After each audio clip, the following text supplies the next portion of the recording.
I went my way, he went his way, and in 2.5 days we were going to hook up again. We were on the road again. So now it's Belmont, Texas, I believe.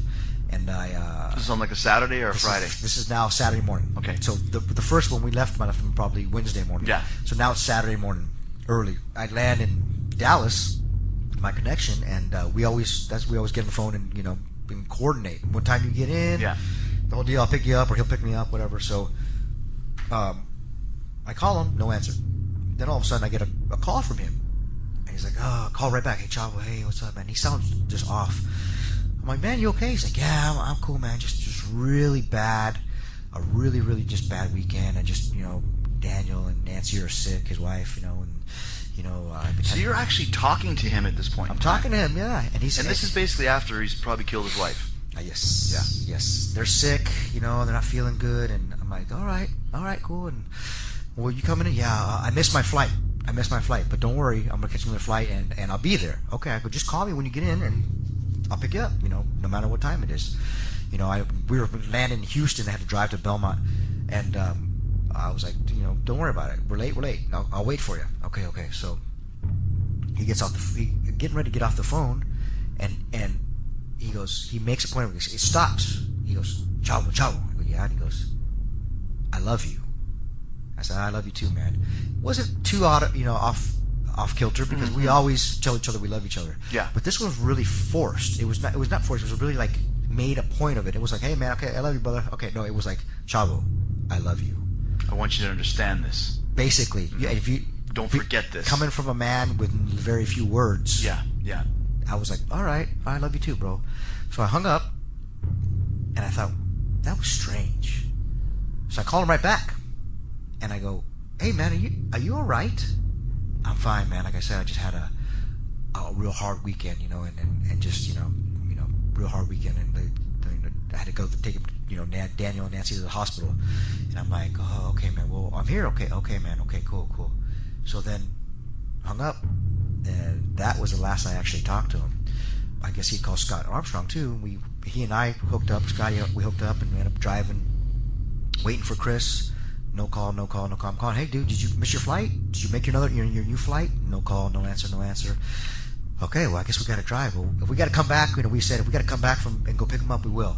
So we went to the show, and the agents were asking, "Where's Chris? This is a house show. House show. Right. House show. Where's Chris?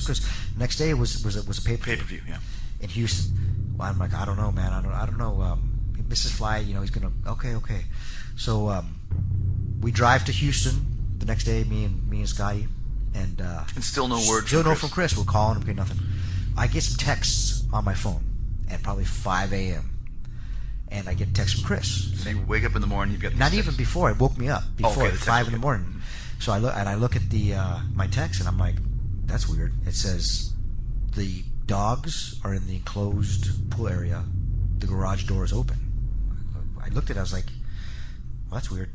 Is this one of those texts you get? Sometimes you get texts, from 3 days ago you never delivered, and then all of a sudden you got a text.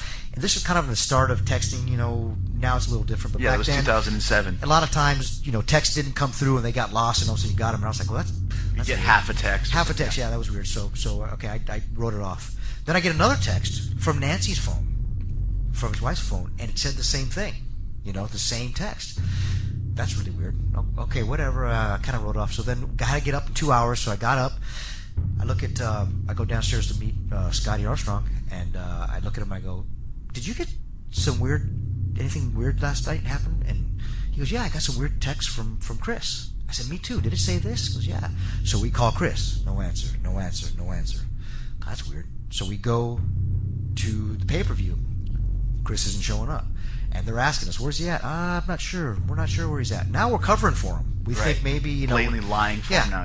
We're blatantly, whatever. We're just covering for him. No, I haven't heard from him. I don't know what's going on. Okay, great. Didn't tell us anything about the text. Nothing. Did you feel something was going on weird? Something at this point? Something was going on.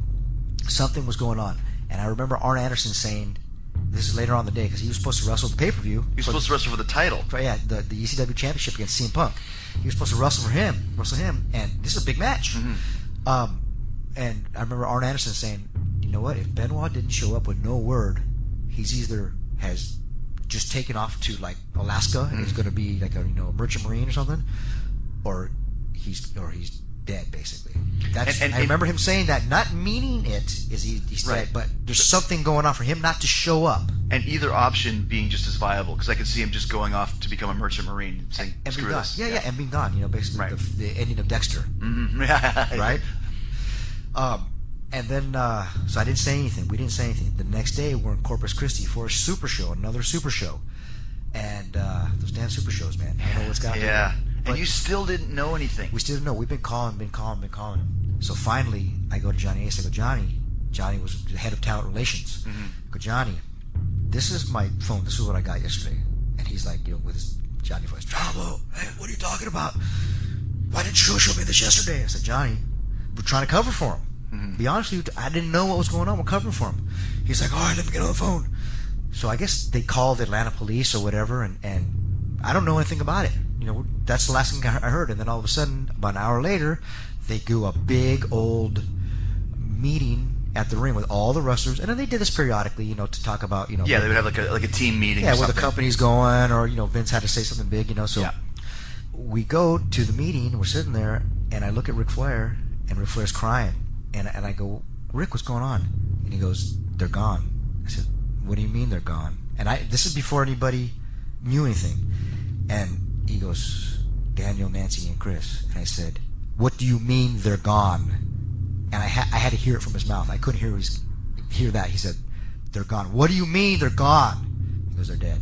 Just now, right now, my heart just dropped again. Mm-hmm. That's what I felt. I was like, and Vince hadn't announced it to everybody yet. And I'm sitting there next to everybody, and I just put my head down and was like, oh, what? Well, are you kidding me? This is a 2 years, a year and a half after Eddie died. Yeah. I had another friend. This happened to another friend of mine. I was like, what are you talking about? And sure enough, man, then all of a sudden, Vince announces it to people and saying, we don't know the circumstances at this time. All we know is that there's been a death, and Chris Benoit is no longer with us, and his son and his wife are no longer with us either. We don't know the circumstances. We don't know what's going on. So we're taking tonight, making it a tribute show to Chris. I pulled Vince. I grabbed him in the back and was like, "What happened? What happened?"